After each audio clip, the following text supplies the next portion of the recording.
Hi guys, welcome to my channel. So it has officially been 3 months since I've given birth. Well, 2 months and a couple weeks. And I have a healthy, happy, fat baby boy, and he's doing really well. I'll show him to you at the end of this video, hopefully, if he wakes up from his nap. So during my labor vlog, I wasn't able to actually record the really good stuff, the actual labor and delivery part. It happened so fast, and so I really wanted to sit down and do like a formal video and tell you guys exactly what went down because it was kind of crazy to me. Maybe it's not crazy to other people, but it was, my first and only birth experience, and I never imagined it going how it went. So I was actually induced. Usually, when people think of being induced, they think of Pitocin. Well, I wasn't induced with Pitocin. I was induced with a more gentle method. It's using the hormone, I think it's called prostaglandin. So you produce that hormone in your body when your body is about to go into labor, and it's used to ripen your cervix. So what I've read is if you're not really ready to go into labor, it's not really going to do much for you. But if you are ready to go into labor, then prostaglandin, I hope I'm saying it right. I might be saying it wrong. If you are ready to go into labor, then it's just going to like kickstart you and you're going to start the process. So clearly my body was ready because I went from 0 to 100 in like 1 hour and popped out that baby too quick, real quick. So I had high blood pressure, and I've never had high blood pressure in my life. Actually, I've been active and like an athlete my whole life. Every time I've gone to the doctors always said, "Oh, like your blood pressure is really low, but that's normal for your active lifestyle." So it was a shock to me. But I had been feeling it for the last couple of weeks. My hands were always getting swollen, like everything, and my face was bad. I mean, you could see it in the vlog, like my face and hands and body is swollen. I was looking jacked up. Like, if you think you're beautiful and like you have a high self-esteem, just get pregnant and it'll kill it instantly, because I've never felt uglier in my life. People always say, "Oh, I feel like I'm glowing and da da da." No, I did not glow. I was fat. I haven't lost all the weight, but still, like, you get swollen. I had acne everywhere. I'm finally recovering from the acne. It wasn't cute at all. So back to the story. So I had high blood pressure. So I was 39 weeks in five days, and my doctor felt comfortable at this point to let my baby come out. And so we were like, all right, the next day we're going to come to the hospital. We left my doctor's appointment. We were pumped. Me and my mother-in-law, my sister-in-law, my husband were like, ooh, the baby's coming. And I was pumped too because I've never had a baby. I know it's going to be pain, but you don't really imagine how much pain. And the plan was supposed to be that I have an epidural. But, sometimes God laughs at your plans, and he throws a wrench in there, and you just take what you can get. So we get to the hospital at 9 a.m. the next day. We had like a good breakfast and stuff. And everything is like really happy. We're like, yeah, the baby's going to be here today. It's going to be so perfect, 4-4. It's going to be easy for the days, da da da. And the reason we were excited for 4-4 is because in Turkey they do day and then month and year. And in America they do month and day and then the year. And obviously my child is a dual citizen, so he has one Turkish birth certificate, and it would have said 5-4 if he was born the next day, and his IDs in America would be 4-5. So that's just too much confusion, and we're like, please, baby, come on, 4-4. So we start the medicine, and they just stick it up there. It's like they keep it near my cervix, and it just like works as magic. I was having slight contractions, but they weren't anything that I wasn't used to already. I had been having contractions already for 4 weeks, like constant contractions, and I was even put in the hospital because my doctor was concerned that the baby would come early, so they were trying everything they can to make sure the baby didn't come early. So the contractions I was having wasn't anything that I wasn't used to, and I was like, oh, my back hurts a little bit more than usual. I'm uncomfortable, but it's normal. So 5 o'clock rolls around, and they check me, and after all those hours, I believe it was like what? How many hours? From 9 to 5, it's like 7 hours or something. 8 hours. Yeah, 8 hours, and I hadn't moved a centimeter. It was 1 centimeter. That's it. I went in there and I was already a tiny bit open. So I basically didn't do anything. So I was disappointed. And at this point, my doctor, she goes home. She's like, all right, I don't expect the baby to be here anytime soon. He's probably going to come tomorrow around like 12. That's my guess, if I could make a guess. And so just sit tight for the night, try to rest, and I'll see you tomorrow. At this point, I'm pretty disappointed. I'm disappointed at my body because I just want to have this baby. I'm tired. And so we just prepare for the baby to come the next day. Everyone leaves. My mother-in-law, my sister-in-law, they go home. Gira and me are getting ready to go to sleep. And around 9 o'clock, I just remember having this specific pain. I was like, Gira, oh, I'm hurting. This hurts. And he's like, do you want me to call the nurse? And I was like, yeah, I'll call the nurse. And so I'm like, all right, it's picking up. I'm starting to have some contractions, and I expected them to be more painful than they were. So I knew, all right, this is it starting. I thought I was in for hours. I thought this was okay, I'm gonna labor all night, and this is just the start of it. Well, my friend Özge, she came. She just happened to come. She was just coming to visit us, and she was gonna leave, but she came, and as soon as she came, the pain started. And so I was in the room with her, and I was trying to focus, trying to breathe right, and I couldn't get the pain to pass.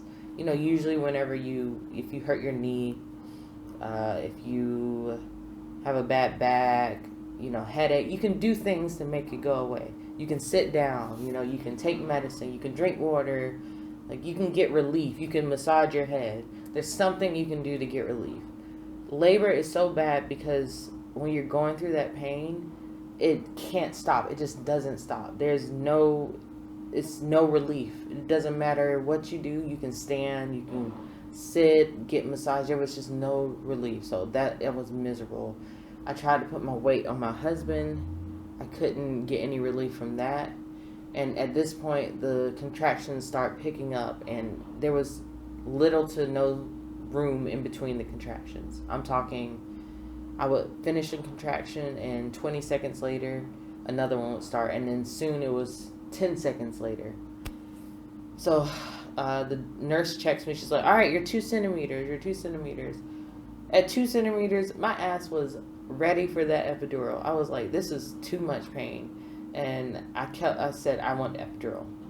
My doctor, she told me, I want you to go through labor for a little bit. You need to get to 3 or 4 centimeters, and then the epidural, because it could slow the progress. And I didn't want the progress to slow, but at the same time, I couldn't take this. And I thought, I must be a wimp. I must be a wimp, because this is too much, and I'm at the very beginning. I can't handle this. This is it can't get worse than this. This is the worst I've ever felt in my life. I want to die. I know it's dramatic, but I did. I thought there's no possible way that this is just 2 centimeters, but it was 2 centimeters. I can't breathe really well this whole time. I'm really focusing so hard on breathing. My eyes aren't even open. If you look at my birth vlog, I don't have one picture when I'm in labor where my eyes are open. My eyes are closed because I couldn't even think about I couldn't look at anyone's face. I didn't even like to be touched, anything. I was just hot. I needed fan. I needed to breathe. And the 1 second I stopped focusing on my breathing, I stopped doing I felt like I was going to pass out. I lost my breath, and I was like, I'm going to pass out. It sounds so dramatic, but I really felt like I was going to do it. And the nurse was like, breathe. And so finally I was like, oh, I gotta pee, I gotta pee. I get up, I think I have to pee, but as soon as I take my underwear down, my water just all over the floor. And so I'm like, oh, it's go time. Like everyone, I think everyone was like, it's go time now. Everyone went into like action mode. And my water broke, it was like 20 minutes. So 20 minutes from the start of the pain to my water breaking. Then they checked my cervix again, and I was 3 centimeters right after my water broke. So they were like, all right, it's like stuff's happening. They called the anesthesiologist, finally. I'm so happy because they weren't calling him before. I think they were like, she just needs to tough it out. But I don't think they realized I was in real, real pain. So they finally called the anesthesiologist to give me the epidural. And he was on call, so he had to come and drive from his house. They called my doctor. My doctor lives like 10 minutes away, so she had to come from her house. And finally, the anesthesiologist, he comes first. And I'm just like, thank God, I don't think I can handle this anymore. Like, I think I will like stab myself if I have to go through this for another second. They take my bed to the operating room. So in Turkey, they don't do epidurals in your actual room. They don't do anything in the room because they want a sterile environment, one. I think that's the reason. They want a sterile environment. You don't even give birth in your own room. They have like a specific like birthing room, the Doğum, and you give birth there, and then they take you back with your baby and yourself back to your room. So I go to the operating room, and I look, and I have to get on this table, and I'm like, how am I gonna get on this table? I'm having contractions. Like I literally kept saying, I have to poop, I have to poop, I have to poop. Which now I know I didn't have to poop. I had to push a baby out. I felt like I had to poop. And they put me on the table, and I'm speaking Turkish. I can speak Turkish, but I'm not 100% fluent in it. So obviously when I'm in excruciating pain, like it's harder for me to speak it. So I couldn't even make full sentences. All I could say was like cavemen speak, my legs, I have to push my head, ow, like stuff like that. So my legs were like this on the table, and I was like, my legs, bacaklarım. And so they moved the bed from under them so I can let my legs hang. I let my legs hang, and he was like, you can't move. I couldn't not move. I was in so much pain.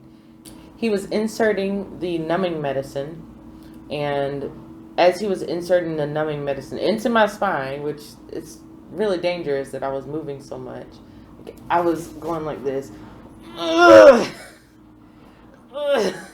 I was trying to hold back from pushing my baby out. Like I was literally pushing. My body was just pushing. I was trying not to. And they were like, she's pushing. And I was like, yeah. And he goes, I can't do it like this. Like, she's just going to have to go without it. And I was like, what? As soon as he said that, I wanted to, like, cry. Like, I think my soul left my body. Like, you know that meme of Michael Jackson? That's how I felt. Oh, my baby's crying right now. Oh, he's with his daddy. So, my soul left my body. And as I was pushing, I could feel his head sticking out of my vagina. And I was like, his head, kafası geliyor. And they were like, the nurse, she felt it. And immediately she put me in the bed, and they rolled me to the next room, which is the birthing room. And as they were rolling me in, I'm like, like pushing and trying not to push, but I was pushing. And I was like, call my husband. My husband wanted to be there for the birth. In Turkey, not every man wants to be there. Some men, they stay back and let their wife have the baby, and they just see the baby afterwards. But I'm American, so most men are there. So my husband was supposed to come, and they get me on the table into the stirrups. As soon as they get me in the stirrups, I push one big time, because I finally feel like free, like I don't have to hold back, and half his body comes out. I can feel like the whole head come out, And then she was like, "Oh, push. One more push." And my baby just comes out into the nurse's arms. Like, she wasn't even ready. They were all like setting up the room. The room wasn't set up. Nothing was ready. My doctor wasn't there. The nurse just caught my baby, and I don't know. It was just wow. There was just this feeling of like, damn, did that just happen? Because I think I pushed twice, 2 times, 2 real pushes. The other times I was like trying to hold back the push, but it was 2 actual pushes when I was in the stirrups, and his body came just flying out. I guess I have abs of steel because I wasn't. It felt like no effort. It just felt like I was pooping.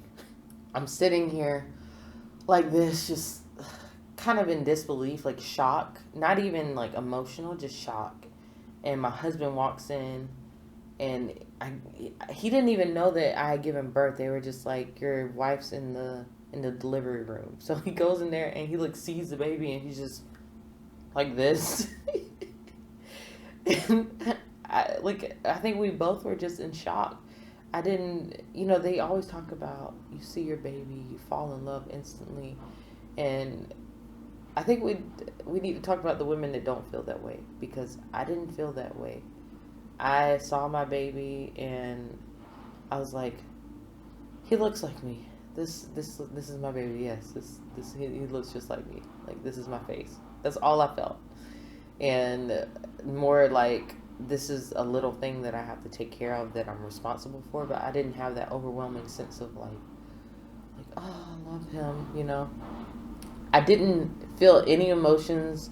I didn't cry or anything until I Skyped my mom right after, when we got back in the room and she saw her grandson for the first time. I think her emotions made me emotional. But I didn't have this like, I'm so happy feel. It was like that, like, what just happened? So after I gave birth to him, they stitched me up, and I thought I wouldn't feel it because she, gave me a shot down there. I felt the shot, but I felt everything. I don't think the medicine had time to take. My doctor, she, actually I love my doctor. She was awesome. But she didn't even get there for the birth. She was like, this is the fastest I've ever seen anyone go from 1 centimeter to pushing in her life. She said she's seen thousands of births, and I was the fastest. So I remember she even promised me, she was like, I'm going to be there for your baby's birth. But there was no being there. Like, she couldn't even help it. He came too fast. From the moment my contractions started to the moment I pushed him out, it was 45 minutes. 45 minutes. Like, unreal. So they wheeled us out, and some of Girad's coworkers that came in there, and my friend was there, and his mother-in-law, or my mother-in-law and his sister were there. And I was just like proud of myself more.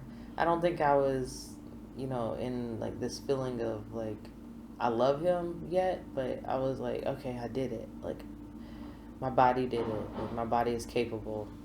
I can't believe I did it without epidural too. That's what I was thinking. Like, I did that all pain free. Like, I went through one of the toughest things that my body has ever gone through. So I had a very huge sense of pride. Not that any other mother who hasn't had a delivery without pain medicine should feel any more or less adequate, because being a mother is hard either way. Delivery is hard either way, even if you don't feel the pain at the very end. But it was just mentally, it was draining, but at the same time, I felt like, wow, I didn't know my body, my mind, I didn't know I, as a human being, could go through something like that and come out on the other side and be able to live about and talk about it. So, all in all, the experience was very good, but it was a little traumatizing. I think now that I've had months to process it, I feel like, okay, I can do it again. But if you would have asked me a month ago, do I want to do that again and have another child, I would have said, hell no. But I think I'm ready for another child. Not anytime soon, but I can do it again. I think I can do it now. All right, guys. That's my story. Let me go get my baby really quick. I want to show you him. He's so cute, and he's so big right now. So 1 second. Oh, so this is my baby boy, Ruzgar. Ruzgar. Look. Ruzgar Franklin Dockeron. We love him so much. He's really, really a big baby. At 2 months, he was already 14 pounds and like 4 ounces, I think, 24.5 inches. And for you Europeans, he was 6.5 kilograms at 2 months, and what was his length? 62 centimeters. So he's a pretty big baby, but me and his dad are big as well. His dad is like 196 centimeters, and I'm 5'8 inches. So we're both pretty tall for men and women. Look at my baby. Look. Oh, that was aggressive. That was an aggressive. He just farted. Wow. Okay, Ruru. That's what you're gonna do for the people. That's what you're gonna do for YouTube. Look, Ruru. Look.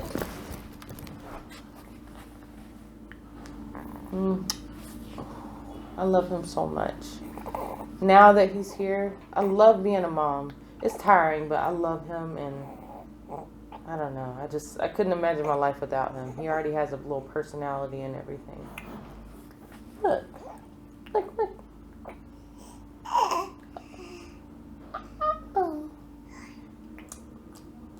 I love when he yawns. He goes, it's the cutest thing ever. Mommies, Ruru, mommies, Ruru, mommies, baby. I love you. All right, guys, I'm going to sign off right here, but thank you for listening. And if you'd like to see more videos, I'm going to try my best. I know I always say that, but I'm going to try my best to upload more videos and upload more often. Me and my husband have decided that he's going to start trying to edit our videos. So hopefully that means more videos will happen and they'll come at least somewhat regularly. So bye for now, and I'll be sure to update you guys about Ruzgar a little bit later as well. Bye.